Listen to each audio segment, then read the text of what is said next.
Welcome to லக்ஸா சமையல். Hi friends, நம்ம இன்னைக்கு சக்கரை அதிரசம் எப்படி பண்ணுறதுன்னு பார்க்கலாம். அதுக்கு நான் 1 டம்ளர் அரிசி எடுத்திருக்கேன். அதை நம்ம நல்லா வாஷ் பண்ணிவிட்டு ஊற வச்சிடலாம். ஒரு 1/2 மணி நேரம் ஊற வச்சுட்டு அப்புறம் நம்ம வடிகட்டிடலாம். இப்போ நம்ம அரிசி 1/2 மணி நேரம் ஊறிடுச்சு.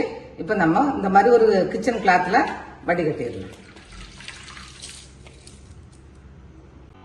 இப்போ தண்ணி நல்லா வடிகட்டி இந்த மாதிரி பேக் பண்ணி நம்ம வச்சிடலாம். ஒரு கிட்டத்தட்ட ஒரு 1.5 மணி நேரம் வச்சா போதும். 1.5 மணி நேரத்துல டு 2 மணி நேரம் வைங்க போதும்.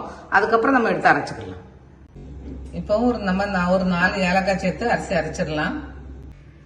இப்போ இந்த பாருங்க, மாவு இந்த மாதிரி அரைச்சாச்சு. ரொம்ப நைஸா அரைக்க வேண்டாம், கொஞ்சம் குறகுறன்னு இருந்தா தான் நல்லா இருக்கும். இப்போ நம்ம இந்த மாவுல இருந்து கொஞ்சமா எடுத்து தனியா வச்சுக்கலாம். ஏன்னா இன்கேஸ் நமக்கு பாகு மீந்துருச்சுன்னா நம்ம இதை போட்டு மிக்ஸ் பண்ணிக்கலாம். பாகு கம்மியாயிடுச்சுன்னா உங்களுக்கு ரொம்ப மாவு இறுகிட்டு போயிடும். இப்ப நம்ம பாகு காய்ச்சிடலாம். இப்ப நம்ம எந்த கப்ல அரிசி எடுத்தோமோ அந்த கப்ல 3/4 கப் சர்க்கரை எடுத்துக்கலாம். 1/2 டம்ளர் தண்ணி சேர்த்துக்கலாம். சர்க்கரை நல்லா கரையட்டும். இப்ப பாருங்க, நல்லா கொதிச்சு நல்லா வருது பாருங்க. இப்ப இந்த டைம்ல நம்ம நீங்க ஊத்தி பாருங்க. இந்த பாருங்க, பிரிஞ்சு போயிருது பாத்தீங்களா? இப்ப நீங்க அடுப்பை கொஞ்சம் சிம் பண்ணிட்டு அதுக்கப்புறம் மெதுவா கிளறுங்க. நீங்க ஃபுல்லா வச்சீங்கன்னா டக்குன்னு பாகு முதிர்ந்துரும். நீங்க கொஞ்சம் ஸ்லோ பண்ணி பண்ணிட்டீங்கன்னா உங்களுக்கு பக்கம் கரெக்டா வந்துடும். இப்ப இந்த ஸ்டேஜ்ல நீங்க நல்லா பாகு நல்லா இந்த ஸ்டேஜ் வந்துருச்சு பாருங்க. இப்போ நீங்க அடுப்பை கூட ஆஃப் பண்ணிக்கிடுங்க. ஆஃப் பண்ணிட்டு இந்த மாதிரி ஒரு தட்டுல ஊத்தி பாருங்க. இந்த மாதிரி எடுக்க வருது பார்த்தீங்களா? இப்போ அடுப்பை ஆஃப் பண்ணிட்டேன். இந்த மாதிரி எடுக்க வந்து உருண்டு வரணும் பாருங்க. இது இன்னும் கொஞ்சம் அடுத்த ஸ்டேஜ். இப்போ நம்ம அடுப்பை ஏற்றிட்டு அடுத்த பார்த்துடலாம். இப்போ நம்ம கொஞ்சமாக இதில் ஊற்றி பார்க்கலாம். இந்த பாருங்க, நல்லா ஒன்றா கூடி வருது பாருங்க. நீங்கள் அடுப்பை ஆஃப் பண்ணிட்டு கூட பாருங்க, அப்புறம் கூட நீங்கள் ஏற்றிக்கலாம். இந்த பாருங்க, இந்த மாதிரி சேர்ந்து குழன்னு பால் மாதிரி வருது பாருங்க. இதுதான் தக்காளி பதம். இந்த பதம் வரும்போது நீங்க ஆஃப் பண்ணிடுங்க. பார்த்தீங்களா? அப்பதான் உங்களுக்கு அதிரசம் நல்லா வந்து அந்த பாகு ஒன்று நீங்க கஷ்டப்பட்டு எடுத்துட்டீங்கன்னா உங்களுக்கு அதிரசம் ஈஸியா வந்துடும். இது ஒண்ணுதான் இதுல வேலை.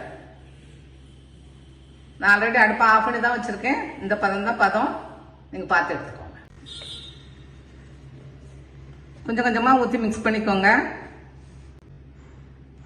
இப்ப நம்ம கொஞ்சமா மாவு சேர்த்துக்கலாம். இன்னும் ஜீரா இன்னும் இருக்குது.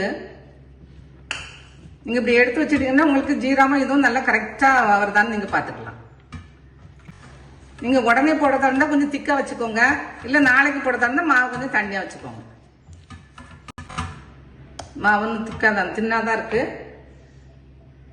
நம்ம இந்த மாவையும் சேர்த்துடலாம். நமக்கு கொஞ்சம் ஜீராவும் இருக்கு, அதையும் சேர்த்துக்கலாம். நான் நாளைக்கு தான் போட போறேன், அதனால கொஞ்சம் நான் தின்னாதான் வச்சிருக்கேன். நீங்க உடனே போடுறதா இருந்தா நல்லா திக்கா வச்சுக்கோங்க. மாவை எடுத்து பாருங்க. எடுத்து பார்த்துட்டு நான் தட்டுறப்பதான் ஆறுன பிறகு இந்த தட்டுறப்பதான் வருதான்னு பாருங்க. எனக்கு ஜீரா ஒரு 2 டேபிள் ஸ்பூன் ஜீரா மீந்துருச்சு. அதனாலதான் இந்த மாவை எடுத்து வச்சிருந்தேன். எப்படியாவது ஒண்ணு ஜீரா மீந்து போகும், இல்ல மாவு மீந்து போகும். 2ல ஏதாவது ஒண்ணு மீந்து போகும். அதனால நீங்க கொஞ்சம் மாவை எடுத்து வச்சுக்கோங்க. ஜீரா போட்டு ஊத்துங்க, கரெக்டா இருக்கும். இப்போ நான் கடைசியில் ஒரு 2 டேபிள் ஸ்பூன் தேங்காய் சேர்க்கிறேன். தேங்காய் சேர்த்தீங்கன்னா டேஸ்டா இருக்கும். உங்களுக்கு அரிசி மாவுங்கிறனால போக போக இருக்கதான் செய்யும். இப்போ நம்ம நல்லா கிளறியாச்சு. நம்ம இதுல மேல ஒரு 2 டீஸ்பூன் நெய் ஊற்றி வச்சிடலாம்.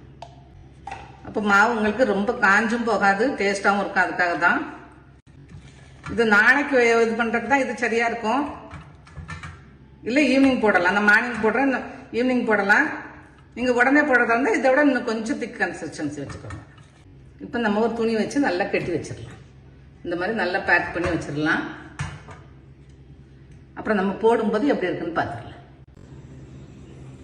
இப்போ நம்ம அதிரசம் மாவு எப்படி இருக்குன்னு பார்க்கலாம். நான் ஈவினிங் தான் பார்க்குறேன் பாருங்க. நல்லா கரெக்டாக இருக்கு பாருங்க. நீங்க அடுத்த நாள் வச்சிங்கனாலும் இன்னும் நல்லா தான் இருக்கும். நீங்க உடனே போடுறதா இருந்தா கொஞ்சம் மாவு இன்னும் கொஞ்சம் போட்டு கொஞ்சம் அந்த கன்சிஸ்டன்சி வச்சுக்கோங்க. நீங்க அந்த எந்த டைம்ல போடுறீங்கன்னு பார்த்து கன்சிஸ்டன்சி பார்த்துக்கோங்க. நாளைக்கு போட்டீங்கன்னா இன்னும் கொஞ்சம் இருகலா இருக்கும். இப்போ இது நமக்கு கரெக்டா இருக்குன்னா ஈவினிங் தான் எடுத்திருக்கேன். இந்த பாருங்க தட்டுறதுக்கு நல்லா கரெக்டா இருக்கும். நீங்க எப்பவுமே மாவு கொஞ்சம் எடுத்து வச்சுக்கோங்க. இல்ல மாவு உங்களுக்கு போதுன்னா நம்ம போட்டு அப்ப அந்த டைமே போட்டு கிளறிக்கலாம், ஒன்றும் பிரச்சனை இல்லை. நம்ம வாழையில கொஞ்சமா எண்ணெய் தடவிக்கலாம். நீங்க இந்த மாதிரி ஓட்டை போட்டு போடணும்னா கூட போட்டுக்கோங்க.